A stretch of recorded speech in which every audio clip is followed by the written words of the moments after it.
Em 2000, nós descobrimos um negócio descoberto pelo meu pai e pelo João Benedetti, que era o Vale de São Francisco. E aí a gente viu que tinha uma uva saborosa, aromática lá, que é o moscatel. Temos que, eu acho que, fazer uns espumantes de moscatel. Que aqui já tinha um produto que era muito tradicional, que era o Asti, da Delantier. Né? Nas pareiras. Puxei mangueira, dei sulfato, como a gente falava lá, né? A gente dava sulfato, né? A gente não dava nada, a gente aplicava, né? A gente dava sulfato, né? Puxava a mangueira, quem fez a pergunta deve estar ouvindo, estourava as mangueiras, a gente corria, né? Foi uma necessidade também um pouquinho, a gente sempre esteve voltado para o mercado, né? Hoje até mais ainda. E lá atrás a gente fez o ritmo de vender. Só que aos poucos a gente foi entendendo. Você imagina que você planta um dinheiro, hoje você importa muro e tal. No terceiro ano começa a produzir. Não adianta você achar que vai vender Cabernet Sauvignon se o mercado não está comprando Cabernet Sauvignon.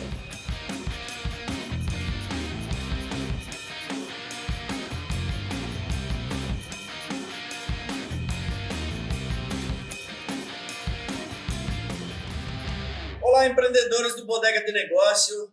Mais uma vez, estamos aqui com o nosso projeto Bodega de Negócios. Todo mundo sabe que é para incentivar e influenciar jovens empreendedores, porque nós acreditamos que o teu sonho, que o teu negócio pode dar certo desde que você não desista. E hoje nós temos aqui na mesa do Bodega de Negócio um cara muito especial que já passou pelo Bodega de Negócio o ano passado, esse ano foi ainda, né? Quando era diretor da Fenavinho e já foi coordenador e tal, sempre tá metido. Empresário bom tá metido em tudo que é negócio, né? Tá orientando, tá ajudando, tá incentivando e tá apoiando o empreendedorismo. Então, Alexandre Miolo, seja bem-vindo à mesa do Bodega de Negócio. E hoje, com todo prazer, nós vamos saber como começou a Vinícola Miolo, quem que era o Alexandre, quem que eram os pais do Alexandre, o que que eles faziam, se já eram empreendedores, quem que eram os avós do Alexandre também, né? Toda essa parte aí, porque o projeto, ele espera, né? Inspirar pessoas, ou seja, que alguém lá fora se identifique com a história da Miolo, se identifique com a história do Alexandre, com a pessoa do Alexandre. E também nós queremos dar as boas-vindas à Clay, né? Nossa primeira patrocinadora aqui do Bodega de Negócio, do projeto Bodega de Negócio, lá da Primo Odontologia Especializada. Ok? Então, Alexandre, conta para nós, quem que é o Alexandre e se o Alexandre sempre morou aqui dentro ou se veio de fora, o que os pais do Alexandre faziam quando eram mais jovens? Bom, primeiramente, obrigado pelo convite, Bagatini, satisfação aí estar aqui junto com vocês, Clay também, e a gente já deu uma beliscadinha aqui no entrecô, aqui, né, já tomamos um vinhozinho, então já deu para dar uma calibrada, né? Isso aí. Quanto mais vinho toma, né, daí mais fácil fica, né? Exatamente. Bom, eu sou uma pessoa bem tranquila, bem, digamos assim, tranquila até demais, né? Mas a gente vive agitado, né? E vive agitado com o vinho. Acho que isso, a gente tem que se agitar com o vinho, porque eu acho que o vinho é energia, vinho é saúde, né? Então, só que a minha trajetória também do vinho veio depois, né? Falando um pouquinho do pai, da mãe, da família, sempre fomos produtores de uva, né? No Vale dos Vinhedos, na linha Leopoldina, tanto meu pai quanto meus dois tios, né? Sempre trabalharam em conjunto, né? No Vale dos Vinhedos. Na época era linha Leopoldina, né? Vale dos Vinhedos é depois, né? E a gente sempre trabalhou aí, produzíamos uvas, tínhamos 24 hectares de vinhedos, né? Praticamente 90% eram uvas viníferas, né? E vendíamos toda a uva para as multinacionais da época, né? Bacardi Martini, Forestier, né? Um pouco na época para Suvalan, que nós tínhamos um pouco de uvas para suco, né? E o nosso negócio foi produtor de uva, né? E vendíamos a uva. E não tínhamos outra atividade, né?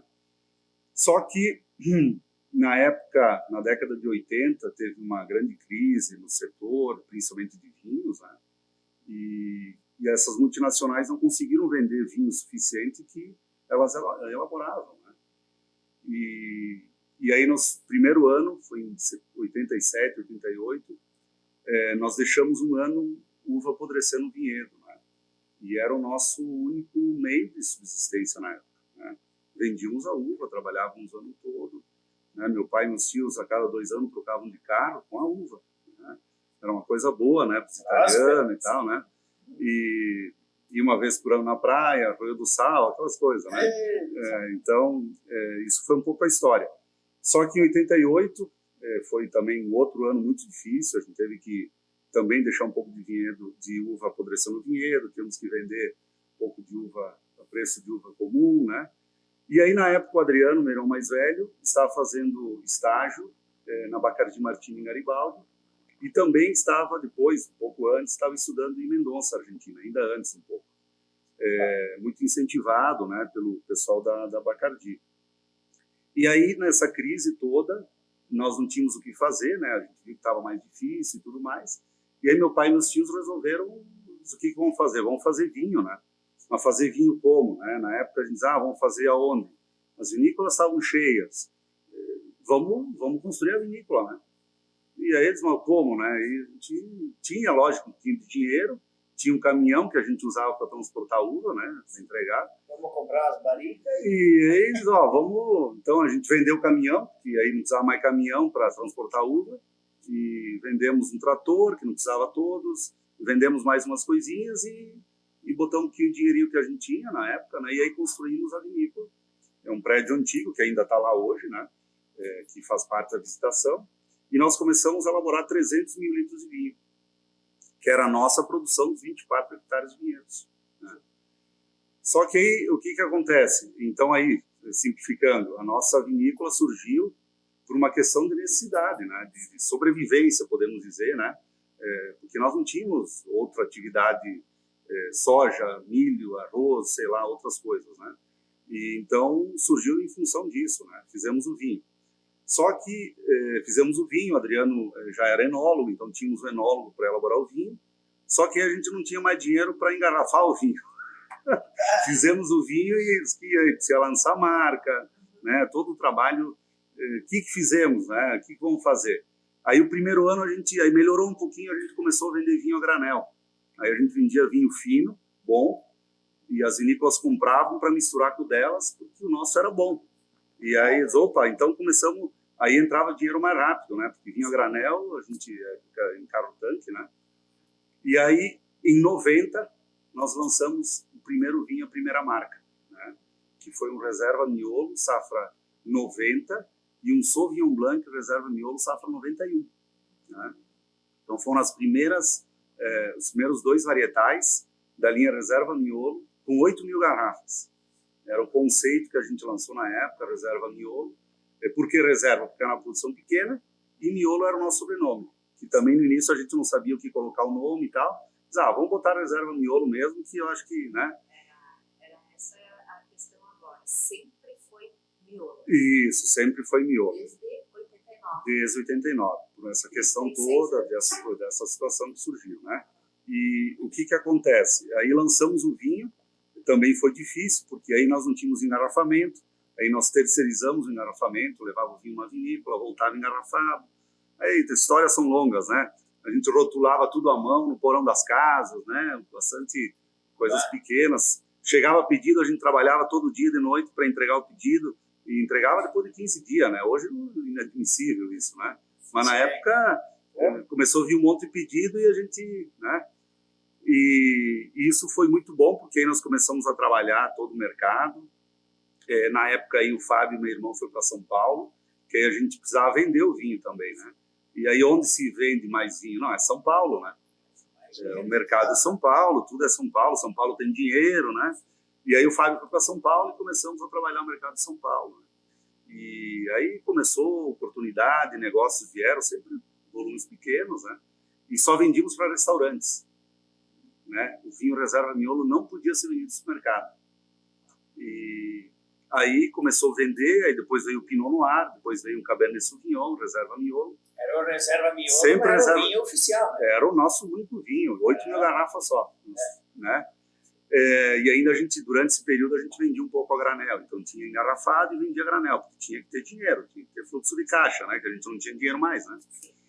E aí começou a expandir, o pessoal procurou os vinhos, a marca, Miolo. Aí nós lançamos um vinho para supermercado, né? Lançamos o Miolo Seleção, né? O Miolo Seleção era um vinho, então, que podia vender em supermercado. E nós tínhamos 3, 4 representantes no Brasil. Aqui a gente vendia nós, né? Era bem... E aí começamos com Miolo Seleção Tinto e Miolo Seleção Branco. E começamos nos mercados, aí sim, aí o negócio explodiu. Foi assim a grande expansão foi em função do Miolo Seleção. Né? Isso a gente está falando de que ano? Em 95, 94, 95. Por aí. Foram uns 5, 6 2, anos. 3 anos depois de lançar a Reserva Miolo, a gente já lançou o Miolo Seleção. Quem era teu irmão do meio? Isso. O mais novo? Irmão do Sim, meio? isso. E quem era o estrategista aí do negócio? O pai? Quem que era? Na época era o pai, o Antônio e o Paulo, né? E logicamente mais eles na época, né? O Adriano na época já tinha um pouco de conhecimento, mais até na parte enológica, né? Mas aí o Fábio foi para São Paulo, já começou a entender como é que era o mercado, né? As importadoras, já era um mercado já nervoso daí, né?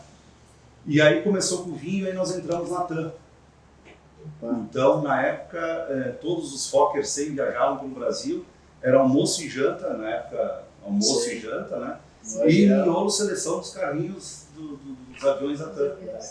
E aí o pessoal viajava, tomava o vinho, o cara de Manaus olhava no rótulo, pegava o telefone e ligava para nós, eu tomei um Miolo na TAM e tal, eu preciso comprar, eu adorei o vinho, né? E aí também foi outro negócio que alavancou, né, a marca, né? Então, uma outra coisa também que a gente sempre fala, como é que você comunica, né? Você tem que estar na distribuição, tem que estar no mercado, tem que estar exposto, né? E tem que ter produto de boa qualidade. Isso não se discute mais, né? Sim. Então foi a questão do Miolo Seleção, foi o produto que nos abriu, assim, né, o mercado. E aí foram mais anos mais rápidos e foi surgindo. E aí começou o mercado mais agitado ainda. E em 2000 nós descobrimos um negócio. Aí na época foi em 2000, um negócio descoberto pelo meu pai e pelo João Benedetti, que era o Vale de São Francisco. Opa.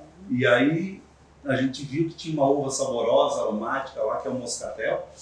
E aí o pai e o João falaram, temos que, eu acho que fazer um espumante de moscatel, né?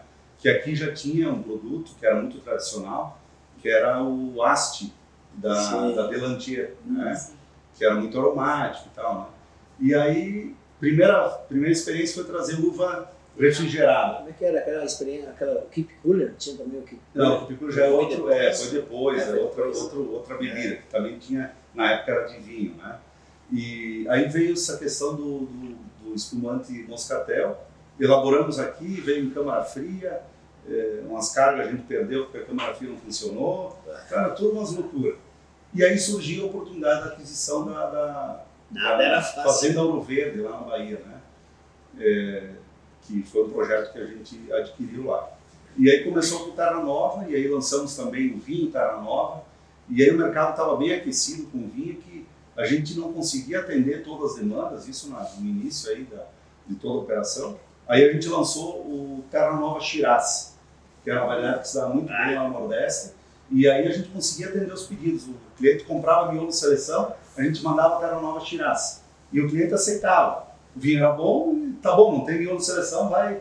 E também nós tivemos venda e faltou, né? Sim. Então, seguindo um pouco a sequência, então aí a Miolo pequena nessa propriedade, aí nesse período, lançamos o Terra Nova, foi no ano de 2000. E também em 2000, nós começamos com investimento na campanha gaúcha, no Projeto Seival, né? O Projeto Seival, por que também surgiu?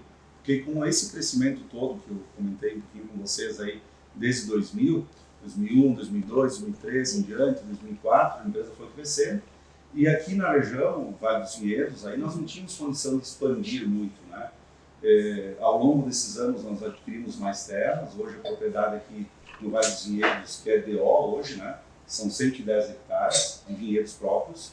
Então, isso ao longo dos anos foi adquirido. E ainda assim nós adquirimos e plantamos e investimos na campanha gaúcha. Porque também na época a gente viu que a campanha era uma área nova, uma região de expansão, de terroir diferente, de variedades diferentes, né? Então nós precisávamos expandir. E aí já o mercado um pouco mais aquecido. Sim. Então eram os 3 projetos que até 2009 eles seguiram assim muito fortes, né? Miolo em Bento Gonçalves, 110 hectares, Seival lá em Bagé, Candiota, 220 hectares, um projeto totalmente moderno, tecnificado, né? E também o investimento no Vale de São Francisco, com a aquisição na época da Ouro Verde, que foi uma vinícola que tinha lá, e também 200 hectares de vinhedos, só que elas são 2 safras por ano, então teoricamente são 400 hectares, né? Sim. E, então eram os 3 negócios que andavam muito bem até 2009, né? Esses negócios, eles permanecem até hoje? Permanecem e com crescimento, com expansão, com qualificação, atualização, né? Mas foram os projetos que tornaram aí todo o alicerce nosso, digamos assim, né, para novos passos, né? Sim. Então, que aí nós tínhamos 200 hectares em Bagé, 200 no Vale de São Francisco, na Bahia, e 110 aqui em Bento Gonçalves. Sim. E aí, produzindo várias marcas, vários produtos, e aí com expansão, são 10 anos aí praticamente, lançamos lá na campanha mais variedades, Pinot Grigio, Touriga Nacional, Tempranillo, Taná, Chardonnay, Petit Verdot e outras variedades que foram surgindo lá no Vale de São Francisco. Intensificamos a produção de espumantes, método Charmat, que aí veio Terra Nova, né, Moscatel, Brut Rosé. E aqui em Bento Gonçalves focamos muito no método tradicional, que é o Champenoise, né? Menor produção e lá no Nordeste mais, voltado mais para espumantes. E aí em 2009 surgiu a oportunidade da aquisição da Almaden, que ela pertencia na época ao Pernod Ricard, uma multinacional, que há muitos anos atrás a gente vendia uva, e também depois, ao longo dos anos, quando a gente, com os nossos negócios, com o nosso vinho, nós chegamos a comprar a uva da Almaden. Olha só que coisa, nós compramos uva da Almaden porque nós precisávamos de uva, a gente não tinha uva suficiente para a nossa demanda de mercado. E aí em 2009 surgiu a oportunidade da aquisição da Almaden. Então, por que nós adquirimos a Almaden também? É importante isso, né? É uma marca muito forte, né? Fortíssima. Todos os nossos pais, os avós tomaram a Almaden. Era o vinho que abriu o mercado, né? Nacional, vinho fino na época, né? Tinha também alguns vinhos suaves, né? Mas de uvas viníferas. Na época era Forestier, Gran Julião, né? E também pela propriedade, pelos vinhedos. São 450 hectares de vinhedos. Então nós tínhamos, na época, os nossos vinhedos, produção, mas lá, vinhedos antigos, que nós já pensávamos em produzir vinhos diferenciados, mais estruturados, com menor produção, né? Em função de ter vinhedos velhos, vinhedos antigos, né? Mas também pela diversidade de variedades que tinham lá. E pela estrutura que tinha lá, né? O pessoal às vezes pensava uma denha, tudo velho, antigo, nada, a empresa estava totalmente moderna, tecnificada, foram os americanos que instalaram, né? Logicamente nós tivemos que fazer algumas atualizações, né? E agora, né, recentemente, toda uma reforma, um planejamento para o enoturismo, né? Que é a questão do trem do Pampa e tudo mais que podemos falar um pouquinho depois. Então, com a aquisição da Almaden, nós adquirimos em função da marca, para termos aí um segmento de mercado que a gente não atuava, porque o nosso miolo seleção era um vinho de entrada e não era um vinho barato. Era um vinho de entrada ali, mas intermediário, né? Aí depois já era reserva e já tinha outros vinhos mais caros, né? E nós não tínhamos um vinho fino de entrada. E a ideia não era miolo também lançar um vinho abaixo de seleção. Sim. Nós sempre pensamos nisso, né? E aí a marca Almaden entrou isso como uma estratégia certa, né? Adquirimos a Almaden, mudamos todos os vinhos, toda a estrutura dos vinhos, tecnificação totalmente contrária, diferente, vinhos finos, prontos, vinhos elegantes, bem elaborados. Identificamos uma dificuldade lá na época da Pernod Ricard, que devido à grande área, Na época já tinha deficiência de mão de obra, então ou eles escolhiam a uva um pouco antes de ficar madura e um pouco passada de madura, e um pouco no ponto. Então tinha um pouco de desequilíbrio aí, né, na uva especificamente. E aí nós descobrimos isso, e recentemente, na verdade faz uns 6, 7 anos já, nós adquirimos máquinas importadas da França para colher uva. Então toda a parte da colheita hoje da Almaden é tecnificada. Né? Com isso nós tivemos um ganho de qualidade muito grande, né? Principalmente para branco, no dia que no você dia tirar, que você quer, exatamente. É, E hoje, principalmente, o problema de mão de obra que a gente tem. Né? Sim. Então, foi um negócio fantástico que nós tivemos aí com a Almaden. Ou seja, a gente precisa renovar os consumidores, né? Com certeza. Quem já passou, já foi para outro lugar, e quem está vindo novo, né? O jovem, que queira ou não queira, ele toma seu tacinho de vinho, né? Ele quer tomar um vinho de entrada, então a gente, dentro do nosso negócio, a gente tem um vinho de entrada, intermediário, um pouco acima e vinhos mais premium, né? Então a ideia é ter o consumidor o tempo todo e você ir educando ele. Né? Então, falando um pouquinho dos 4 projetos, esses são os 4 negócios, são 1.000 hectares de vinhos próprios, né?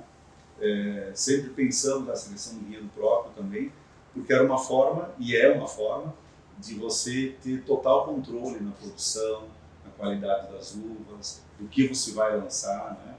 Então também esse é um motivo. É muito caro, né? Você ter vinhos próprios, ter toda uma estrutura, termina a safra, você já investe novamente em um novo ciclo, né? Mas é um negócio que a gente conseguiu fazer ele andar rápido e está andando. Né? Pô, me mandaram uma pergunta aqui, Alexandre. Pediram se quando tu era pequenininho tu puxou mangueira também. Nas pareiras. Puxei mangueira, dei sulfato, como a gente falava lá, né? A gente dava sulfato, né? A gente não dava nada, a gente aplicava, né? A gente dava sulfato, né? Puxava a mangueira, quem fez a pergunta deve estar ouvindo, estourava as mangueiras, a gente corria, né? Aí tinha os funcionários que trabalhavam lá na época com o pai, a gente segurava a mangueira para dar o cara sentir, Coisa normal do interior. Caminhazinha grossa do pescoço aqui, ó. Eu também puxei então. Colhi uva, de trator, tudo isso. Então, ó, hoje, para vocês empreendedores, né? Viu que também esse negócio não é fácil, né?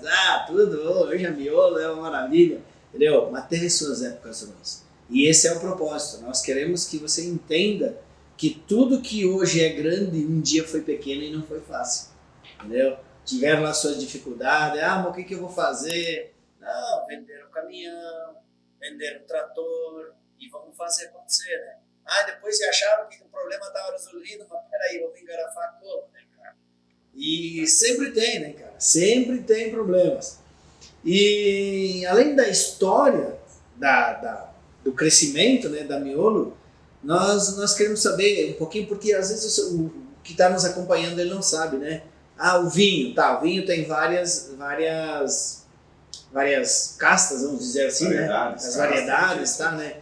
Mas conta para nós, conta para 2 ou 3 dos sistemas, né? Que é o método de engarrafar, o método de ficar de cabeça para baixo, enfim, eu não sei qual é que é. Não, tranquilo. Em relação aos vinhos, hoje a empresa hoje nós temos a maior diversidade de variedades de empresa brasileira, né? Isso. Em função dos 4 terroirs que a gente tem aqui no Brasil.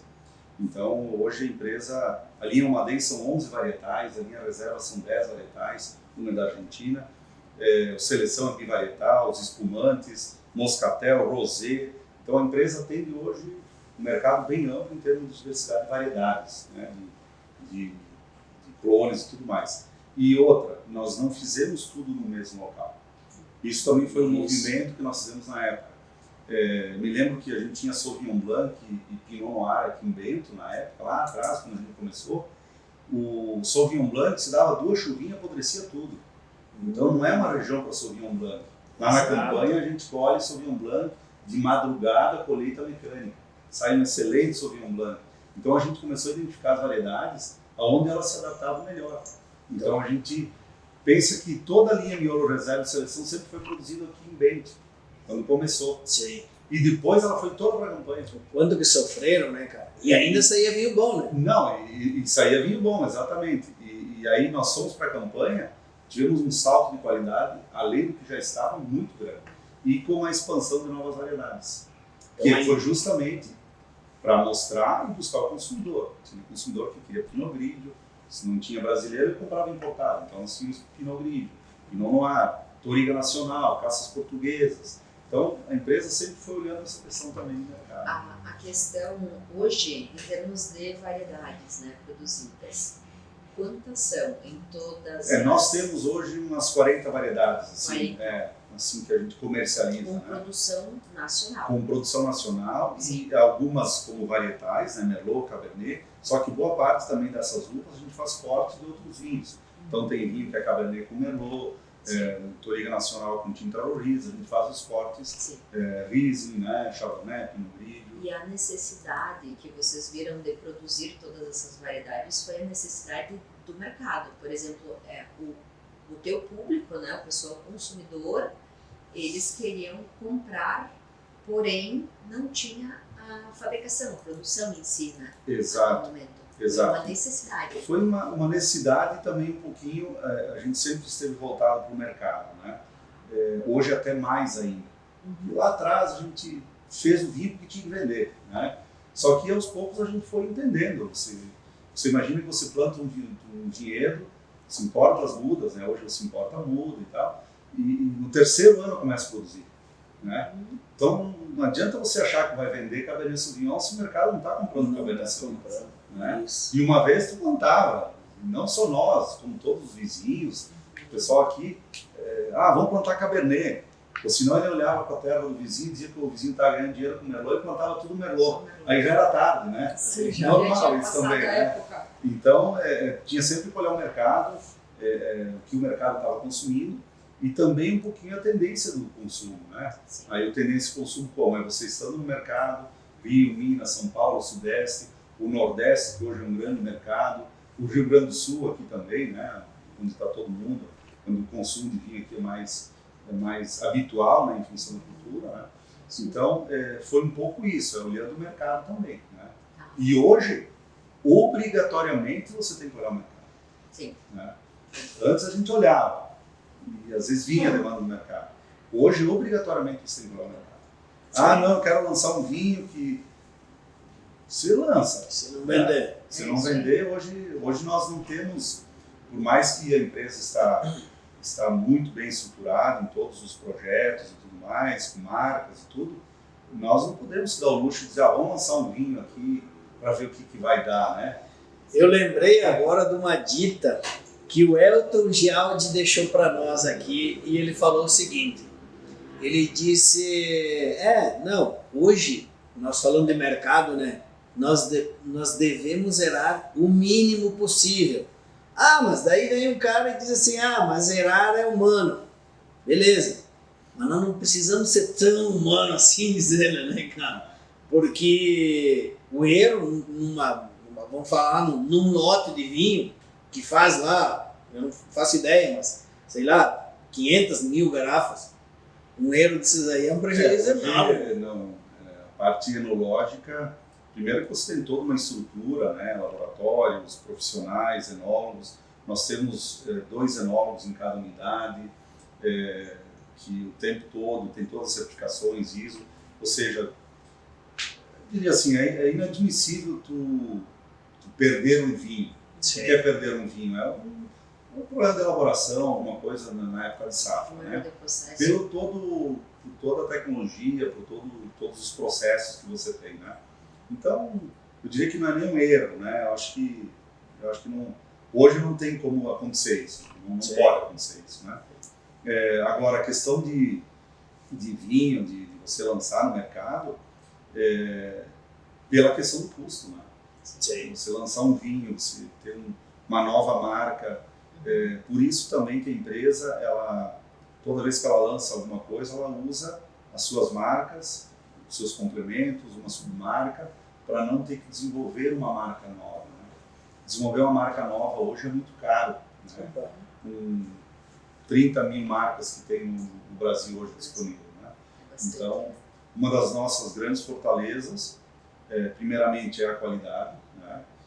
Os vinhedos e as marcas, né? Eu acho que são as grandes fortalezas que nós temos hoje e as pessoas que fazem parte disso, né? A empresa hoje, aqui no Brasil, nos 4 projetos, são 430 funcionários da empresa, né? Então, tanto os da horticultura, quanto da parte administrativa, quanto a parte de vendas, né? Além dos 110 representantes comerciais que atuam na área externa da empresa. Os diretos, né? Porque daí os diretos, mais representantes, e daí vem os indiretos, que são os produtores, né? Não, ou é só... Não, produtores é 100% 100% nossos. Indiretos, fornecedores e outros, né? Isso. Empreendedores do Bodega de Negócio, então, aqui nós ouvimos um pouco da história da Miolo, né? E vamos levar lá para casa, né? Vamos levar para nossa casa, então. Hoje, você tem uma pequena propriedade para fazer a identificação. Tem uma pequena propriedade. Produz as uvas, né? Em casa, leva para a cooperativa. E depois juntou lá. Antigamente vocês são em 3 irmãos? Sim, hoje que atuo na empresa, sim. Isso, mas na família, quantos irmãos? Somos em 5, meus tios são mais 3 irmãos, né? Tios, né? E antigamente as famílias eram grandes, né? Então faziam isso, né? Juntava lá 2, 3 irmãos, um pedaço de terra cada um, juntava as 3 e plantavam lá, né? Enfim, né? Então você pode se identificar com isso também. Nós tivemos aqui, há um tempo atrás, o Alex, da Empório 47, e da mesma forma, né, cara? Ele começou da mesma forma. O Empório 47 hoje leva frutas para todo o Brasil. E ele começou em casa, mas queria trabalhar com o pai, daí o pai não aceitava muito as coisas, e toda aquela história, até que o pai um dia, ele disse, tá bom, então vamos trabalhar junto, vamos fazer as coisas junto. Ele disse, então tá, então eu vou ficar em casa. E aí começaram a plantar, começaram a fazer um negócio bonito, caprichado, e antes vendia só para o mercadinho. E depois da história dos mercadinhos, começou a crescer, começou a vender mais, comecei a vender para mercado grande, e hoje ele tem um baita negócio. E ele falou que o objetivo dele, de estar aqui na mesa do Bodega de Negócio, era fazer com que os jovens do interior entendessem que se eles produzissem em casa, um dia eles poderiam ter um grande negócio. Fica em casa, né, cara? E a gente, Bento, é uma cidade próspera. Hoje, se tu tem um negócio bem elaborado no Vale dos Vinhedos ou no Caminho de Pedra, isso dá dinheiro, porque o turismo hoje está fazendo está fazendo a nossa região mudar. Então vamos ficar ligados nisso. E assim começou a Miolo, né? Os 3 irmãos, juntos, antes só produziam vinho e vendiam, a uva, né? E vendiam. Aí depois, peraí. E foi a dificuldade, né? Foi por uma dificuldade, né? Na verdade, dificuldade e uma forma de sobrevivência, né? Porque a gente não produzia nada outra atividade agrícola, né? Era só uva, né? Só uva. E se dava errado lá aquele ano... Era aquilo ali. Tinha safras boas, safras médias, safras ruins, mas a gente se virava, era isso aí. Mas aí quando não tinha onde vender, você gerar a receita do teu trabalho do ano todo, né? Ali onde que o negócio pegou, né? E eram 3 famílias, né? Exatamente. E eram 3 famílias. Sempre trabalharam juntos, né? 3 famílias que dependiam de uma única fonte de renda, né? Exatamente. É isso aí. Era uma produção grande, né? Sim. Nós sempre tivemos, não vou dizer cobaias, né? Mas sempre as vinícolas, elas traziam alguma variedade nova e elas davam para a gente para fazer o primeiro ano, o teste, né? Logicamente a gente ganhava mais dinheiro também. Sim, claro. Que deu certo, então era só nós que tínhamos a variedade na época, né? Sim. Mas também tinha algum risco, né? Sim. Então, Opa. E vamos agora, falando da Miolo, né? Vamos tomar mais um gole ali, seu... opa! Aqui é o convidado sério, gente, né? Tá certo, né? Pra isso tá. E lembrando isso que falou que hoje é o dia do Merlot? Hoje é dia do Merlot. Aí eu fiz questão de levar o Merlot Terroir, né? Que é o vinho mais emblemático aqui do Vale dos Vinhedos. É a variedade mais emblemática aqui do Vale dos Vinhedos. Então vamos fazer um brinde ao dia do Merlot, né? Saúde. E vamos então agora falar dos nossos patrocinadores, né? Agora convido aqui o Valdo. Dá uma ajuda aí para mim, Valdo, por favor. Vamos falar aqui aqui dos nossos patrocinadores hoje, que grandes histórias inspiram jovens empreendedores. Esse é o nosso objetivo, né? Então vamos falar lá. Grupo Feltrin, nosso patrocinador ali, Fabiano, eles que têm vários negócios, né? Assim como a Miolo, tem o Grupo Miolo, né, cara? Depois vamos falar desse Grupo Miolo ali, o que engloba esses negócios todos. Casa Belari ali, nosso amigo César, um grande abraço aí, César. Então, móveis planejados, estofados, mesa, poltronas, é com a Casa Belari aqui, que é vizinha da Casa de Carne dos amigos aí, o Joel, nosso amigão ali. Como é que tava a carne aí, Alexandre? Ah, espetáculo. Eita, nossa, beleza, Gedon Malhas, a malha que veste o Bodega de Negócio. Então, um grande abraço ao seu Domingo, Diogo, Diego, todos os parceiros aí do Bodega de Negócio. Cave do Sol, nossa vinícola parceira aí, nosso patrocinador. Da Londer, Tarcísio Miquelon, também tem episódio aí, Tarcísio Miquelon, episódio Fabiano Feltrin, episódio César, episódio Domingo Gedon e Febracis, episódio também Febracis, com a Vânia lá, maior escola de treinamentos da América Latina, só levando um pouquinho mais aqui, maior escola de treinamentos da América Latina lá, Paulo Vieira, então um grande abraço, Paulo lá. Mercado Niquete, nosso primeiro patrocinador também, um dos primeiros, né? Auto Tradição, junto à Auto Tradição. Clay, hoje que está na nossa mesa do Bodega de Negócio, então, Prima Odontologia, Elevatos, sistema de monitoramento 24 horas, o que tem de mais moderno hoje na segurança é com a Elevatos. De Paolo Galeto, Paulo Jeremias esteve aqui, o Emiliano esteve aqui, então tem 2 episódios fantásticos aí, de toda a história ali, como começou também o de Paolo, o que o Paulo Jeremias fazia quando jovem e tal, e de onde surgiu todas essas ideias aí, que mais ou menos a gente enquadra nessas, todos eles, na verdade, essas grandes redes aqui são grandes estrategistas, né, que para um negócio dar certo tem que ser estrategista, né? Impulso Bento, Maristela aqui também, Maristela, assim, ó, uma grande história, grande abraço, Maristela, você é sempre bem-vinda aqui ao Bodega de Negócio, a melhor metodologia de ensino que eu conheço na região aqui, Colégio Impulso Bento, e também a Josemari, né, a diretora do Colégio Impulso Bento, contou a história dela lá, que 2 amigas, aí hoje ela é diretora aqui, e antes trabalhava junto com ela lá em Caxias. Legal, nosso amigo Elias, também tem uma história muito legal, Elias, volta lá e vai ver a história do Escort conversível aí, Escort conversível ia para o Rio de Janeiro, de Belina carregando, Chevette carregado de calçados, né? E Progin, nosso amigo Falcão ali, grande abraço Falcão, o Falcão que deixa bem claro que a academia não é só por estética, né? Mas a academia é disciplina, né? Disciplina. E todo empreendedor que não é disciplinado, acho que difícil fazer a coisa acontecer, né? Tem que ser disciplinado para a coisa acontecer, porque aí eu acho que envolve várias questões ali, né? Questões de funcionários, questões de como que deve fazer, como que deve organizar a empresa, né? E seguindo essa linha aqui, eu queria pedir para ti, Miolo, né?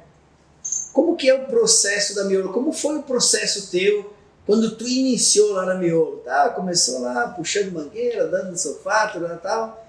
E como foi? Tu viveu Miolo desde criança, né? Exatamente. E o teu processo ali de crescimento até chegar hoje, aonde você está ali como CEO, né? Como diretor executivo, como que foi essa tua caminhada dentro da Miolo? Como nós falamos desde o início, tudo surgiu por uma questão de necessidade, né? E na época, até a gente estava comentando antes, né? Que quando nós começamos a vinícola, tinha que mostrar e divulgar os vinhos, né? Aí nós tínhamos na casa antiga do imigrante italiano, lá o Giuseppe Miolo, né? Meu bisavô, nós tínhamos a osteria lá na Miolo, lá. E era lá onde no início a gente recebia os turistas, né? Um espaço onde a gente tinha guardado lá, envelhecendo as primeiras garrafas do Reserva Miolo.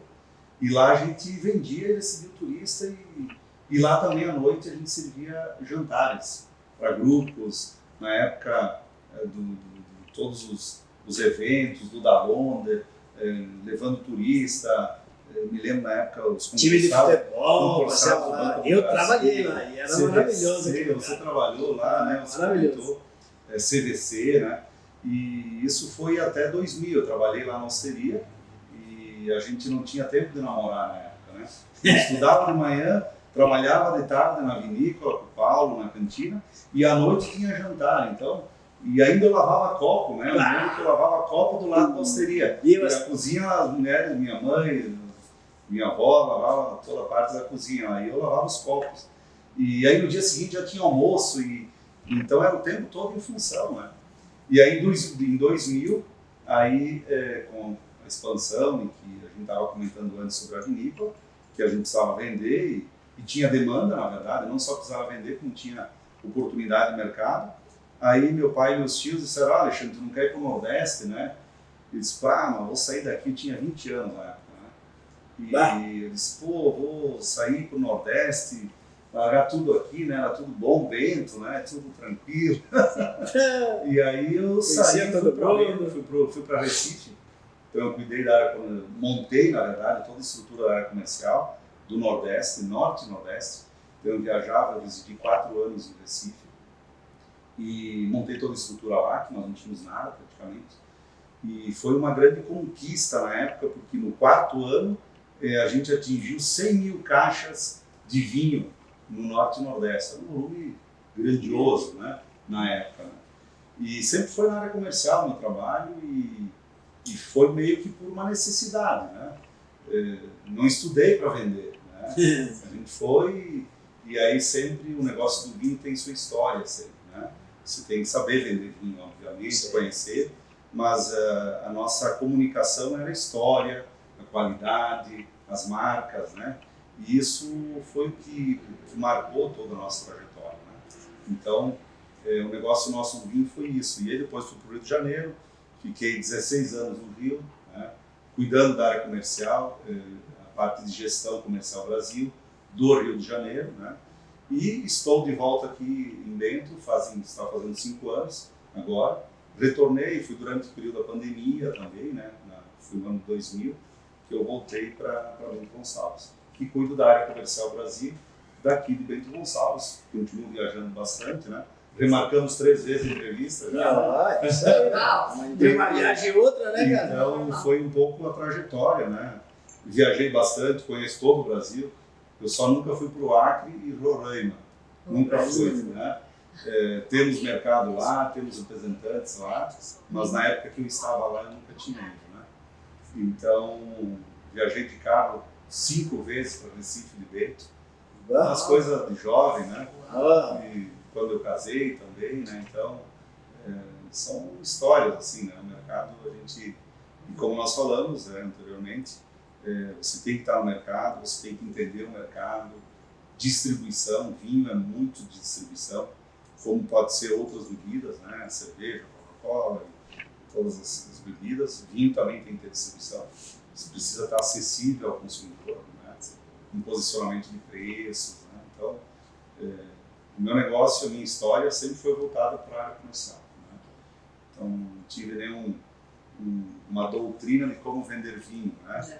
A gente foi aprendendo. Isso é teu. Exatamente. Tu aprendeu na prática. Exatamente. Uma questão que eu acredito que a gente entrou pouco, né? A gente falou muito do Alexandre trabalho, miolo, tua vida é isso, né? Mas como é que o Alexandre pai, família, sobra tempo entre viagens e como é que é essa questão? Não é fácil conciliar, né? É sempre bem complicado. Sim. Mas, diria assim, a gente tem que administrar. Eu acho que família em primeiro lugar, né? Mas... imagino que deve ser uma correria. Não é fácil. Imagina. Hoje tu tem aqui 2 filhos. 2 filhos. 2 filhos. E a tua esposa também atua na empresa ou ela? Não. minha esposa era arquiteta e é daqui, inclusive, né? Foi para o Rio, foi para Recife comigo na época, né? Meus filhos nasceram no Rio, são 2 cariocas. Sim, Isso. entendi. Muito bom. Então a gente viu o início da história da Miolo, o pai e os 2 tios que começaram a produzir uvas, né? E depois começaram a produzir o vinho e depois então tudo começou a acontecer, né? Aí o Alexandre contou a história dele. E agora no próximo episódio a gente vai ouvir, né, o profissional, ou a parte mais profissional, a parte mais estratégia e toda essa parte ali aonde que estão, é Brasil e Argentina, né? Tal. Aí por que foi a Argentina também? Isso aí a gente vai ouvir tudo depois e a mensagem que o Alexandre vai deixar para você, empreendedor. Beleza? Um grande abraço, siga a gente, compartilhe nosso conteúdo e não se esqueça de se inscrever no canal. Valeu? Até depois!